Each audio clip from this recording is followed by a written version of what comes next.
Hello people of the web and YouTube, welcome back to Hack Time! Whoa!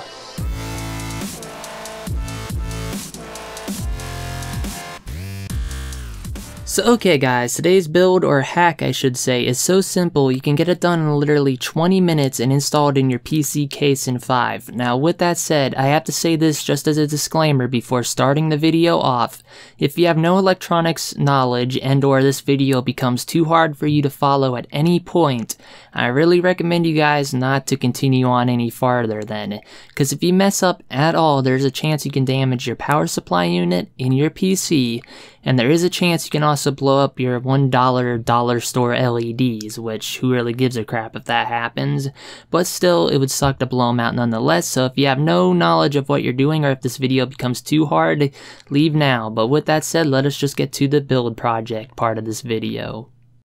So yeah, we're gonna need a few things. First of all, we're gonna need some wire and some resistors. Now in my case, I needed a 20 ohm resistor, which I got from doing a calculation online, or simple calculators to determine what resistors you need to drop down 5 volts to the stable voltage of your LEDs.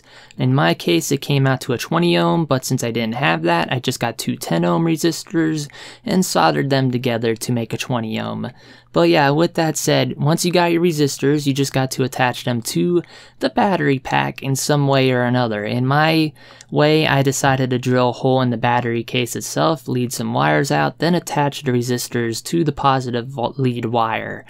I did this that way I can put some batteries in the battery holder if I decide to ever disconnect the build from my PC, which I may end up having to do once I put in a graphic card for this El Crapo system. But yeah, with that said, the battery box part is optional. You don't really need it. Just know if you do decide to go the same path as me, you do not want to keep the batteries in the battery holder if you're powering it via the PC itself. Because if you don't have a reverse diode protection circuit or a diode in there, you will potentially damage your power supply and or blow up the batteries you put in the battery holder.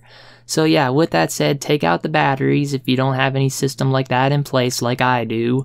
Get your wires and then wire them up to a switch. It's fairly simple. I shouldn't have to really describe how this part's done.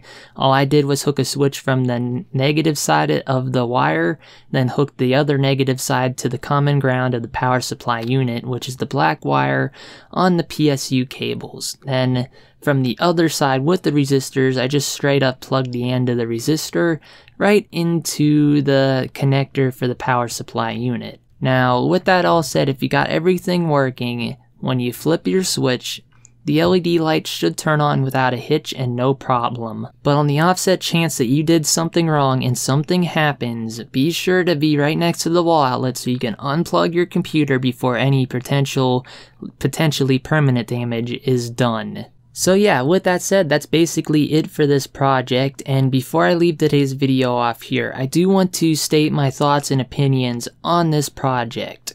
Overall, I think it's pretty good if you got a low-end rig like the one I'm working on currently, and you don't want to shell out some extra money for some really good color-changing 5-volt LEDs. This is a good alternative, and overall, it lights up pretty much everything in the computer case in the dark, which is what I was going for. And since these come from the dollar store, you do get some pretty wacky designs, so you could probably be really creative and attach these somewhere all the way throughout your PC case to come up with something truly unique that LED tape couldn't give you. Now, in my case, I used leaves so I could put like a plant kind of theme inside the case, or I could use anything really. I had skull LEDs. I may end up replacing the plant ones with skull LEDs in the future to make more of a punky feel for the PC. But yeah, with that said, like I said, that's pretty much it for this project, and if you do anything with it, let me know down below in the comments, send links to your pictures, or if you want, sign up and join my Discord and post the pictures there. I won't mind, and I'd love to see what you guys come up with this cheap dollar store LED hack for computers. But yeah, with that said, like I said, I'm gonna leave this off here now. DTPK signing off. Peace. But essentially what this does is it saves your icon position to a file, and you can specify. So for now, let's just show you guys how I put this thing together, and by the end of the video I will teach you